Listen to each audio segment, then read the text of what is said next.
નથી કરતા દોસ્તો।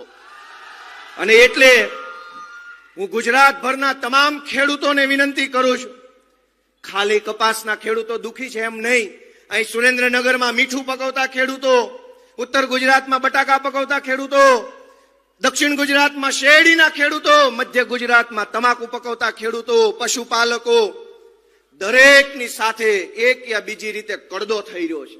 સહકારી મંડળીમાંથી લોન ઉઠાવો કે ન ઉઠાવો, તમારા નામના બિલ બની જાય અને ખેડૂતોના નામે 7/12માં બોજા પાડી દે। મંડળીમાં બેઠેલા માણસો કરોડોનું ખેડૂતોનું કરી નાખે અને તમે રાવ લઈને જાઓ ક્યાં? તમે દવા લેવા જાઓ તો કડદો થાય, ખાતરમાં કડદો, માલ પકવીને વેચવા જાઓ તો કડદો, ફરિયાદ કરવા જાઓ તો કડદો। દોસ્તો, આ કડદા વાળાને કાઢવા માટે થઈ અને અરવિંદ કેજરીવાલજી આપણી વચ્ચે પધાર્યા છે, આ કડદાબાજોને કાઢવા। મિત્રો, આ ખેડૂતોની લડાઈ છે।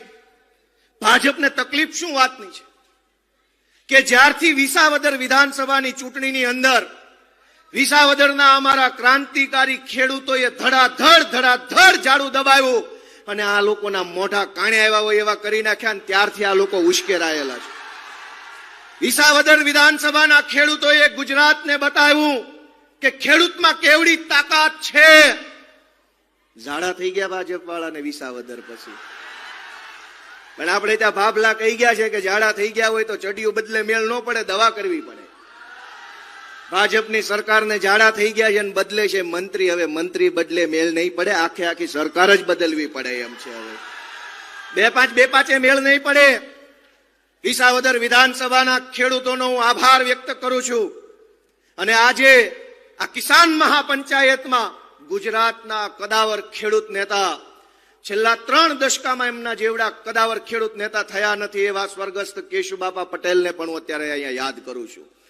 આજે સરદાર પટેલ સાહેબની જન્મ જયંતિ છે। સરદાર પટેલ એ બારડોલી સત્યાગ્રહ અને ખેડા સત્યાગ્રહ માટે જાણીતા છે।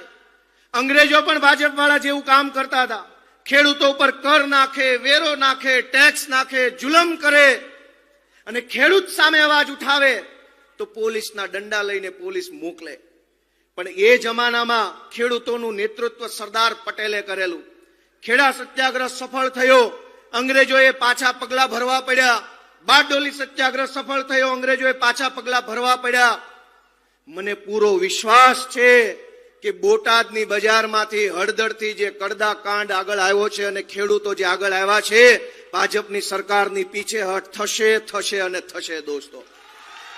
અને આજે હું આપ તમામ સમક્ષ એક પ્રસ્તાવ મૂકવા માંગુ છું કે આ લડાઈને અહીંથી ઊભી નથી રાખવાની, અહીંથી તો આગળ વધારવાની વાત છે। હજુ આગળ જશે અને આ ખેડૂતોની લડાઈ એટલી આગળ જશે કે 2027માં ગુજરાતની વિધાનસભામાં ખેડૂતનો દીકરો છે ને મુખ્યમંત્રી તરીકે બેઠો છે દોસ્તો। અને એટલે આજે ગુજરાતભરના તમામ ઝોનમાં આમ આદમી પાર્ટી દ્વારા આવી જ રીતે ખેડૂત મહાપંચાયતનું આયોજન કરવાનું નક્કી કર્યું છે દોસ્તો। તમે બધા સંમત છો એમાં? સૌરાષ્ટ્ર ઝોનમાં જામનગર ખાતે 9મી નવેમ્બરે, ઉત્તર ઝોનમાં બનાસકાંઠામાં 16 નવેમ્બરે, દક્ષિણ ઝોનમાં વ્યારામાં 23 નવેમ્બરે, પૂર્વ ઝોન આણંદની અંદર 30 નવેમ્બરે, સૌરાષ્ટ્ર ઝોનમાં અમરેલીમાં 7 ડિસેમ્બરે અને કચ્છમાં 14 નવેમ્બરે આવી જ રીતે કિસાન મહાપંચાયતનું આમ આદમી પાર્ટી દ્વારા આયોજન થવાનું દોસ્તો। અને ત્યારબાદ 2 નવેમ્બરથી ગુજરાતના ગામડે ગામડે આમ આદમી પાર્ટીના સૈનિકો જશે, ખેડૂત ન્યાય પંચાયતનું આયોજન કરશે। વિપક્ષ છે, વિપક્ષ આ મુદ્દે સતત અવાજ ઉઠાવી રહ્યું છે। ખેડૂતો છે તે ખેડૂતોને પેપર પર સહાય મળે છે તેવી વાત કરે છે, પરંતુ વાસ્તવિક રીતે તેમના સુધી પૂરતી સહાય નથી પહોંચી રહી। આ ખેડૂતો છે તે અનેક પ્રકારની પીડા યાતના વેઠી રહ્યા છે અને કમોસમી વરસાદે આ ખેડૂતો છે તેઓને લગભગ પાયમાલ કરી નાખ્યા છે અને તેમનો મોટા ભાગનો પાક નિષ્ફળ ગયો છે અને આ મામલે જ વિપક્ષ છે તે સરકાર પર હાવી છે। આ પ્રકારના સમાચાર, પ્રકારના અહેવાલ માટે નવજીવન ન્યૂઝ ડી ચેનલને લાઇક, શેર અને સબસ્ક્રાઇબ કરવાનું ભૂલતા નહીં। નમસ્કાર।